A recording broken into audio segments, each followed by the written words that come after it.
ये कहिए कि गोदी मीडिया हो गई। मैं स्पष्ट कह देता हूं, चूंकि मैं सेना में नौकरी किया हूं और मैं सेना की अनुशासन, सेना की कार्यदक्षता को जानता हूं, देखा हूं कि युवाओं को वहां जाके कितना मेहनत करना है। ये जो और जो प्रशिक्षित हैं, जो सारा हथियार चलाना जानते हैं, जो टफ होकर के आ गए हैं, हो सकता है वो किसी आपराधिक संगठन से जुड़ जाएं। मैं यही सोच रहा था। हाँ, हो सकता है वो किसी संगठन से जुड़ करके अपना संगठन बना ले, आतंकी संगठन। सही बोल रहे हैं। और सरकार के खिलाफ वो लामबंद हो जाए।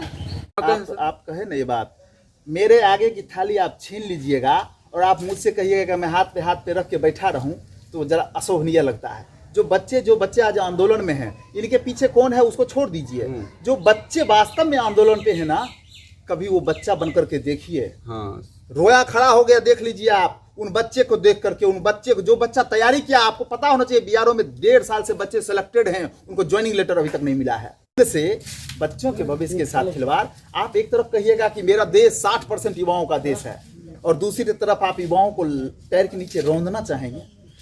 ये अच्छा नहीं है, सरकार की अच्छी नीति नहीं है। और मैं इस विरोध के जद में सभी अभिभावक से निवेदन करूंगा कि आप लोग विरोध कीजिए अपने बच्चों के लिए।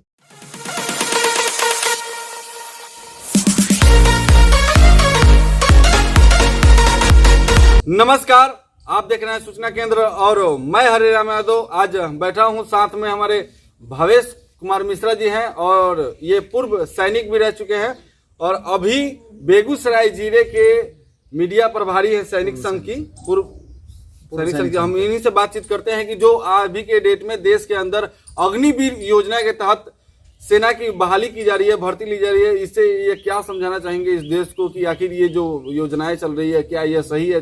Thank you. सबसे पहले मैं सूचना केंद्र न्यूज के माध्यम से आपका आभार व्यक्त करता हूं कि आज के युवाओं के प्रति आपकी ललक है कि युवा हमारे बेरोजगार क्यों हो रहे हैं। जी सर। और ये जानने की इच्छा हुई कि कम से कम अग्निपथ योजना या अग्निवीर योजना जो सरकार की है, उसमें युवाओं का नुकसान और फायदा क्या है।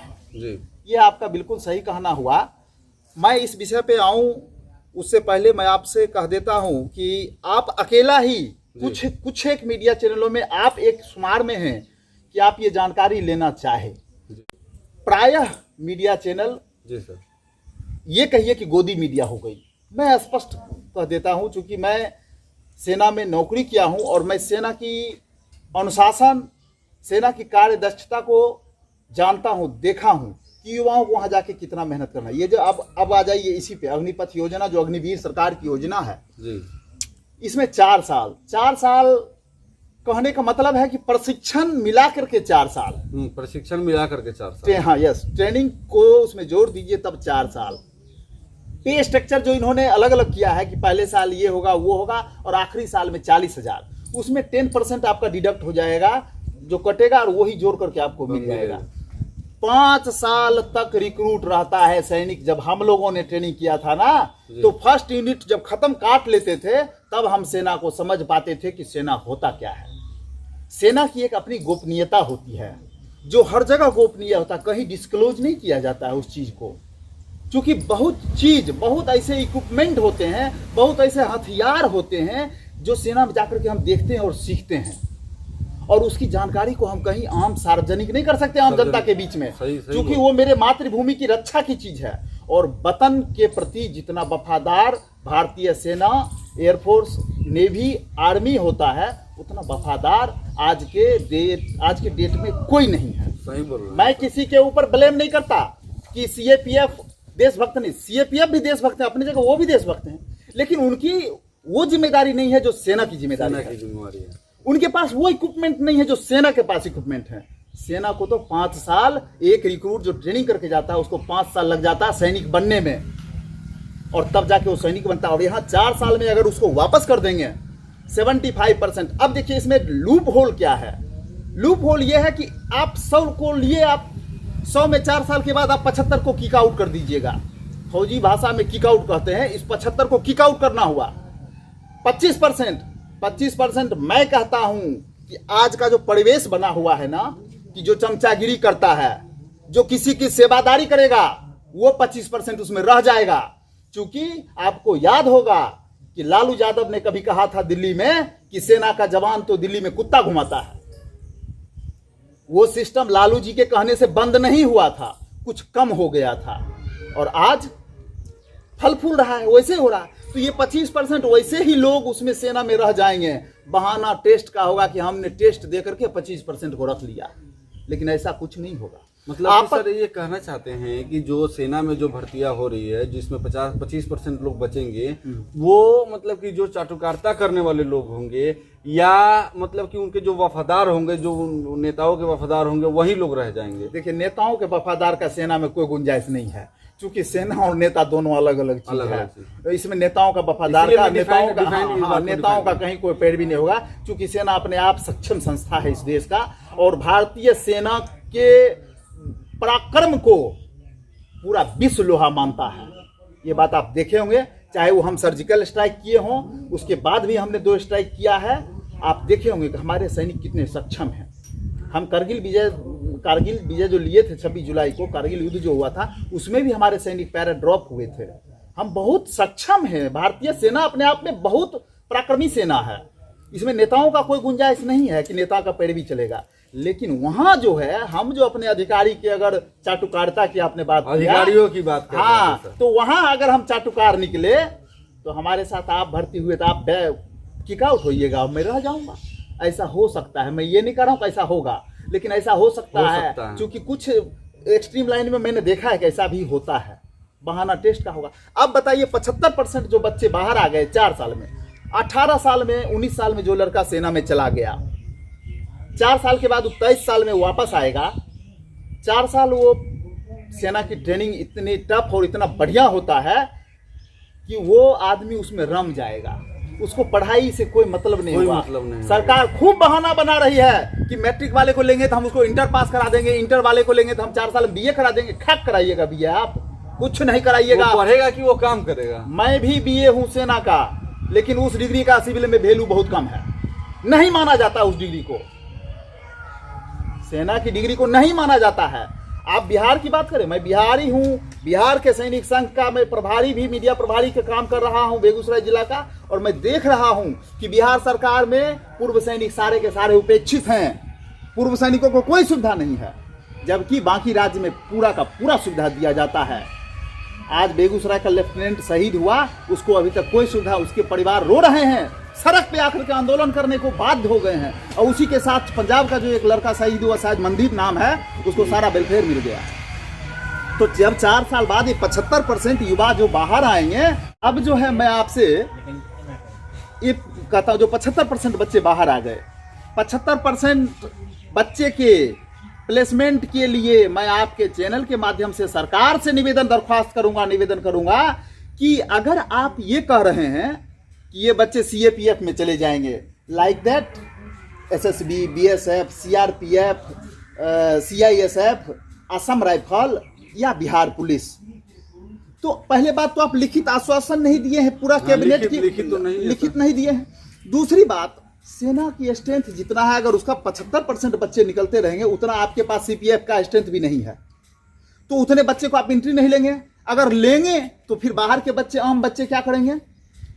जो बच्चा 4 साल पहले सेना में कठिन से कठिन टेस्ट देकर के एंट्री मारा है, मेहनत करके गया है, उसको 4 साल के बाद, 5 साल के बाद आप वैकेंसी निकाल करके वो बच्चा वहां जाएगा, उसकी इफिशिएंसी वो नहीं रहेगी। सही बोल रहे हैं। जो 18 साल का लड़का में जुनून होगा, वो 24 साल 25 साल के लड़का में जुनून नहीं होगा, तो उसके कंपेयर नहीं कर सकता, फिर वो छट जाएगा। मेरा कहना है कि विदाउट एनी टेस्ट जो आर्मी के रिटायर्ड होंगे उनको सीएपीएफ में जगह मिलना चाहिए, बिना किसी फिजिकल टेस्ट के। मतलब कि ये जो 13 से और 23 तक का ये जो गोल्डन उम्र होता है और जो पढ़ाई करने की जो उम्र होती है, वो तो ये सरकार मतलब बर्बाद करने का ये काम कर रही है। और क्योंकि जब हम मान के चलिए कि हम 23 साल के बाद अगर वहां से निकलते हैं तो हमारी जो एजुकेशन होगी वो 10th होगी, या कई लोगों की होगी जो 12th होगी। तो बताइए कि इस देश के अंदर में सिविल सर्विस के अंदर में 12वीं क्लास जो पढ़े हो या मैट्रिक किए हो, उनके लिए सर्विस क्या है?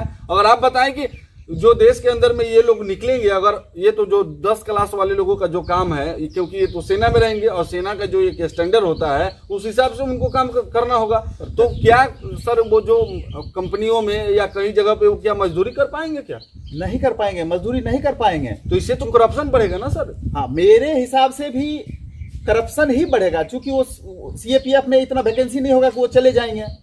और जो प्रशिक्षित हैं, जो सारा हथियार चलाना जानते हैं, जो टफ होकर के आ गए हैं, हो सकता है वो किसी आपराधिक संगठन से जुड़ जाएं। ये मेरा सोच आप बता रहे हैं, मैं यही सोच रहा था। हाँ, हो सकता है वो किसी संगठन से जुड़ करके अपना संगठन बना ले, आतंकी संगठन। सही बोल रहे हैं। और सरकार के खिलाफ वो लामबंद हो जाए।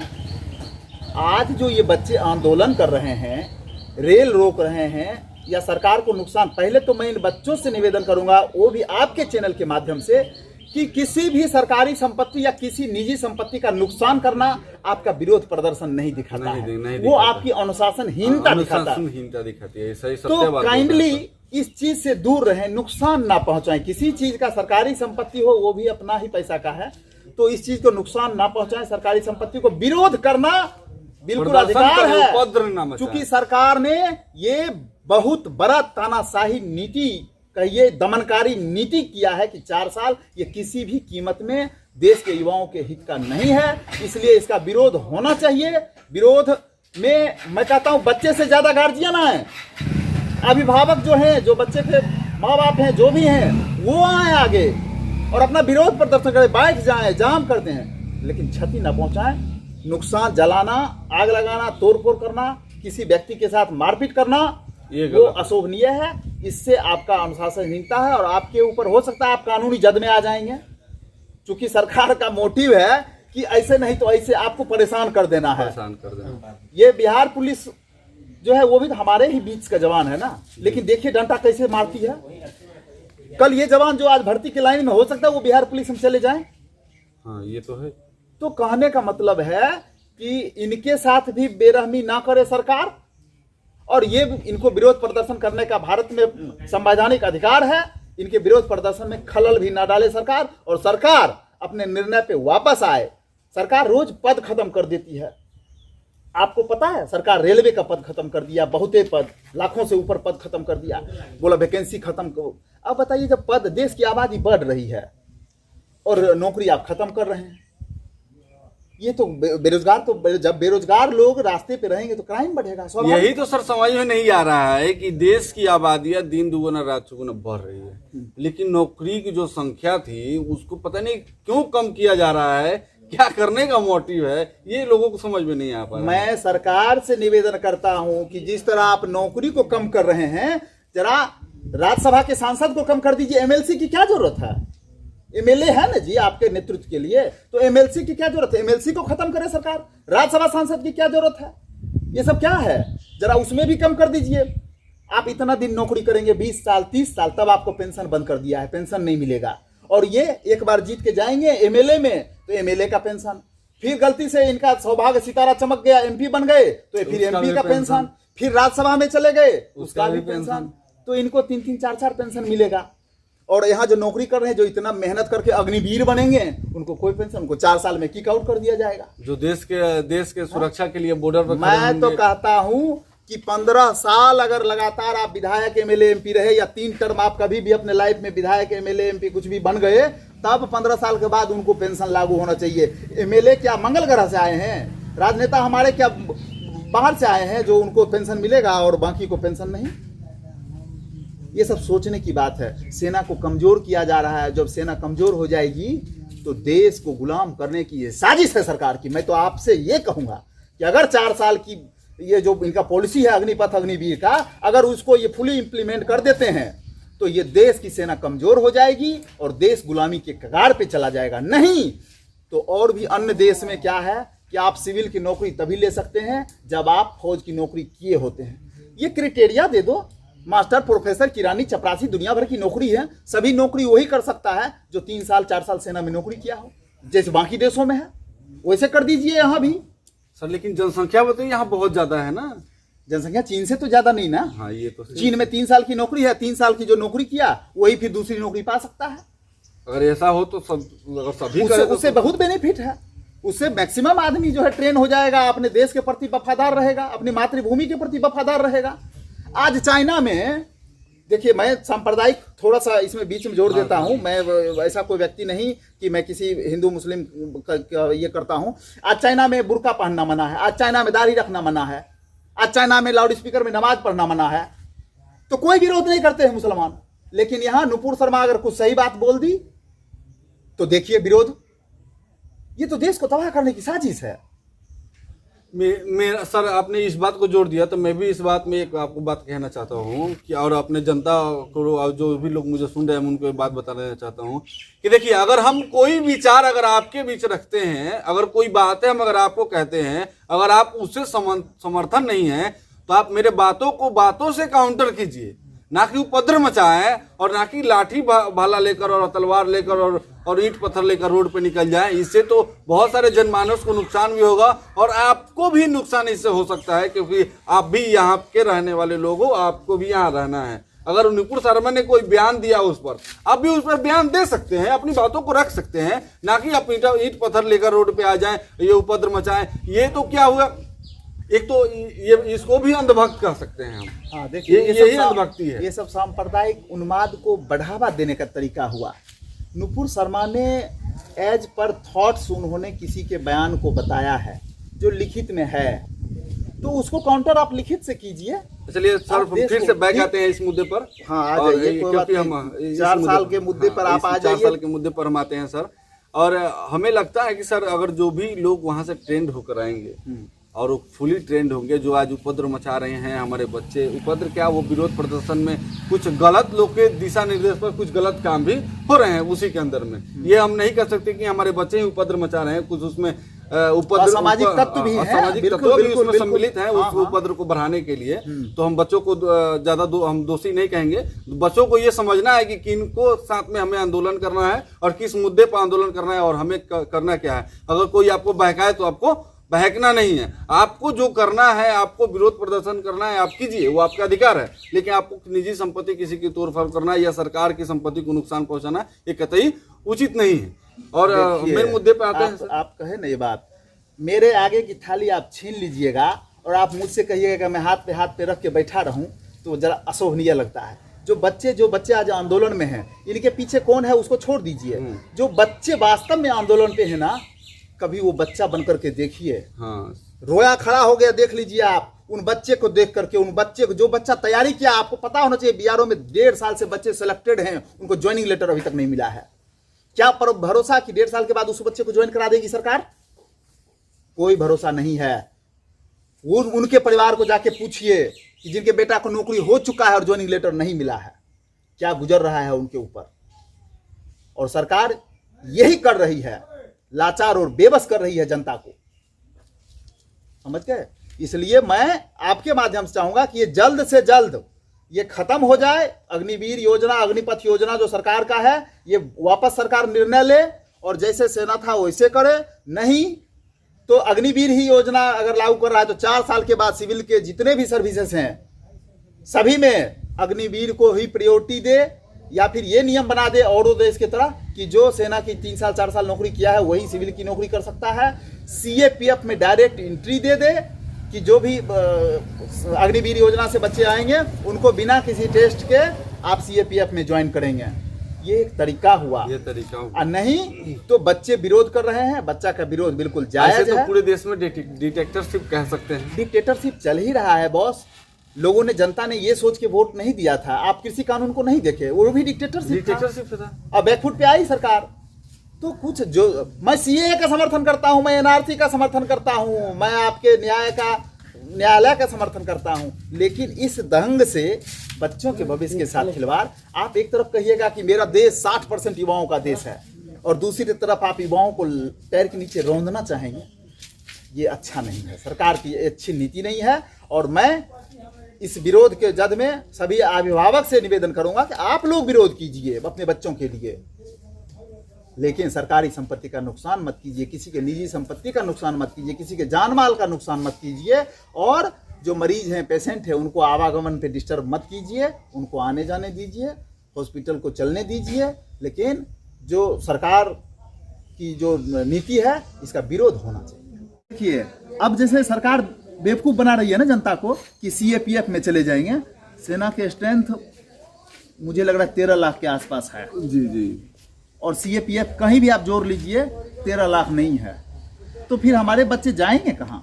हर साल 75% छठ 75% रखेगी कहाँ भाई सरकार? 75% छटते रहेंगे। पहली बात तो सेना का ट्रेनिंग में लोड कितना बढ़ जाएगा। एक सैनिक जो सेवा में चला गया वो 20 साल 22 साल 25 साल नौकरी करता है और ये 4 साल में निकालते रहेंगे तो ट्रेनिंग में कितना खर्च आएगा, कितना इक्विपमेंट टूटेगा फूटेगा, ट्रेनिंग में बच्चे परेशान होंगे। और फिर उतने जब आपके पास CAPF का स्ट्रेंथ उतना है ही नहीं तो ये तो मतलब आप बरगला रहे हैं युवाओं को।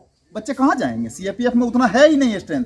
अगर वो आर्मी वाले बच्चे CAPF में आ जाते हैं, BSF army, BSF Assam rifle, SSB, CRPF, CISF इसमें आ जाते हैं तो फिर आम पब्लिक नहीं जा पाएगी उसमें। फिर भी मेरे आर्मी के जवान जो 4 साल वाले अग्निवीर बचे ही रह जाएंगे, फिर भी बचे रह जाएंगे, वो क्या करेंगे? और ये जो सरकार बोल रही है ना कि 30 लाख, सरकार नहीं, सरकार के कुछ अंधभक्त हैं। मैं उन अंधभक्त को भी बताना चाहता हूं कि ये बेवकूफ मत बनाइए युवाओं को कि 32 लाख और 35 लाख मिलेगा। आपको पेंशन आने के बाद 4 साल के बाद, सॉरी पेंशन नहीं, 4 साल के बाद जब धक्का मारा जाएगा ना तो 11 लाख रुपया आपके पास होगा। अरे आप 4 साल पहले से नौकरी कर रहे हैं तो घर परिवार भी तो चलाएंगे, पैसा तो उसमें खर्च होगा ना भाई। होगा। तो जो 11 लाख रुपये सरकार देगी, 11 लाख, और अभी से बाद के आज जब 11 लाख में आप कुछ नहीं कर सकते हैं तो आज के 5 साल बाद आप 11 लाख में क्या कर लीजिएगा भाई? देखे नहीं कैसे लॉलीपॉप देकर के गैस कनेक्शन में 1200 कर दिया, ये कहाँ कहाँ कर दिया सरकार की। देखिए जनता समझ नहीं पा रही है। जनता, भारत की राजनीति, बहुत बड़े बड़े विद्वान ने कहा था कि भारत की राजनीति जाति पाति और धर्म पे आधारित है। यहाँ लोग भावावेश में आ जाते हैं।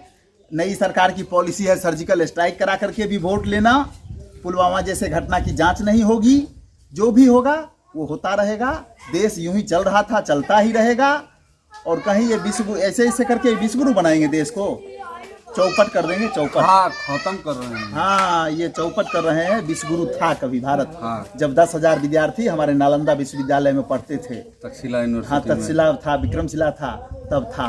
आज तो देश चौपट हो रहा है। और मैं चाहूँगा कि आपके माध्यम से और भी चैनल के माध्यम से कि तत्काल प्रभाव से इस अग्निपथ योजना को सरकार वापस ले और जैसे था वैसे करे, युवाओं को मौका दे। और जिसने भी युवा के ऊपर जबरदस्ती FIR हुआ है, चाहे किसी में वीडियो फुटेज के आधार पे, वो केस तुरंत वापस ले सरकार। उनके भविष्य को देखते हुए सरकार ये केस भी वापस ले। चलिए, हम आज सर से बात कर रहे थे, भावेश कुमार मिश्रा जी से, और इन्होंने जो बातें कही है 100% सत्य है। और ऐसा भविष्य में हो सकता है अगर इस तरह की जो भी योजनाएं ला रही है सरकार भारत देश के अंदर में, अगर इसको वापस नहीं लिया जा रहा है। और मेरा फिर से एक बार इस देश के सभी सैनिकों को सलाम, और इस देश को सलाम। जय हिंद, वंदे मातरम। फिर मिलते हैं हम आपको अगले वीडियो में। नमस्कार।